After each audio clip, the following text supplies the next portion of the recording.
কাউকে জাদু করলে নষ্ট করবেন কিভাবে?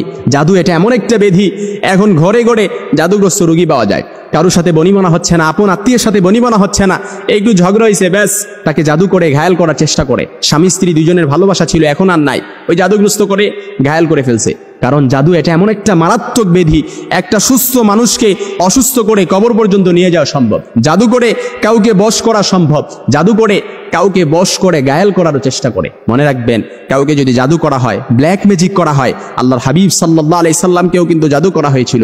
আল্লাহর হাবিব সাল্লাল্লাহু আলাইহি সাল্লামকে যখন জাদু করা হয়েছিল, আল্লাহ তাআলা কোরআনের এই দুইটা সূরা নাজিল করলেন। এই সূরাগুলো আল্লাহর হাবিব সাল্লাল্লাহু আলাইহি সাল্লামকে পড়ে যখন ফু দেয়া হলো, সাথে সাথে আল্লাহর হাবিব সাল্লাল্লাহু আলাইহি সাল্লাম আস্তে আস্তে সুস্থ হয়ে গেলেন। সুবহানাল্লাহ বিহামদি। আল্লাহর হাবিব সাল্লাল্লাহু আলাইহি সাল্লামকে এক ইহুদি, লাবিদ নামক ইহুদি, আল্লাহ রাসূল সাল্লাল্লাহু আলাইহি সাল্লামকে জাদু করেছিল। অবশেষে আল্লাহর হাবিব সাল্লাল্লাহু আলাইহি সাল্লামকে যখন স্বপ্নে দেখানো হলো যে পুরুষ গাছের, খেজুর গাছের কাটি দিয়ে, তারপর মাথার আঁচড়ানো চুল দিয়ে, চিরুনি দিয়ে, 11টা গিট্টু দিয়ে জারওয়ান নামক কূপের মধ্যে ফেলে আল্লাহর হাবিবকে জাদু করা হয়েছিল। অবশেষে স্বপ্নে দেখানোর পর আল্লাহর হাবিব সাল্লাল্লাহু আলাইহি সাল্লাম পরের দিন ঘুম থেকে উঠে হযরত আম্মার রাদিয়াল্লাহ, হযরত আলী রাদিয়াল্লাহ, হযরত জুবায়ের রাদিয়াল্লাহ, এই তিনজনকে নিয়ে ওই কূপের কাছে গেলেন। ওই কূপের কাছে যাওয়ার পরে তিনজন কূপের পানি সেচলেন। পানি সেচার পর কাদার নিচ থেকে চিরুনি আর মাথার চুল, এগুলো এই জাদুগ্রস্ত জিনিসগুলো উঠালেন। তারপর উঠিয়ে ফিতনা এড়ানোর জন্য আল্লাহর হাবিব সাল্লাল্লাহু আলাইহি সাল্লাম সুম্মা দুফিনা, অতঃপর এগুলোকে দাফন করে দিলেন। আল্লাহর হাবিব সাল্লাল্লাহু আলাইহি সাল্লামকে জাদু করে এমন অসুস্থ করা হয়েছিল যে আল্লাহর হাবিব সাল্লাল্লাহু আলাইহি সাল্লাম বিছানা থেকে উঠতেই পারতেন না।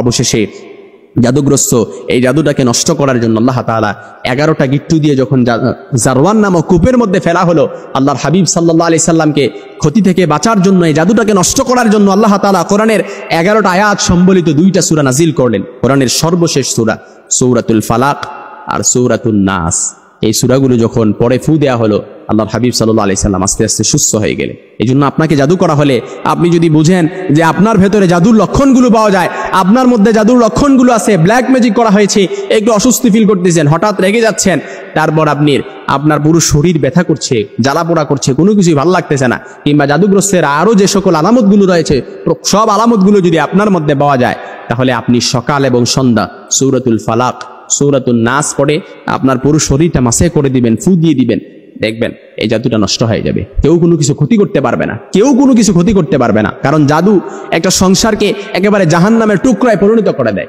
স্বামী স্ত্রীর ভালোবাসা ছিল, কিন্তু এখন আর নাই। স্বামী স্ত্রীর সম্পর্ক মজবুত ছিল, কিন্তু এখন আর নাই। কারণ জাদুগ্রস্ত করে হয়তো স্বামীকে ঘায়াল করে ফেলছে, জাদুগ্রস্ত করে নয়তো স্ত্রীকে ঘায়াল করে ফেলছে, এখন আর ওইভাবে বনিবনা হচ্ছে না সংসারের মধ্যে।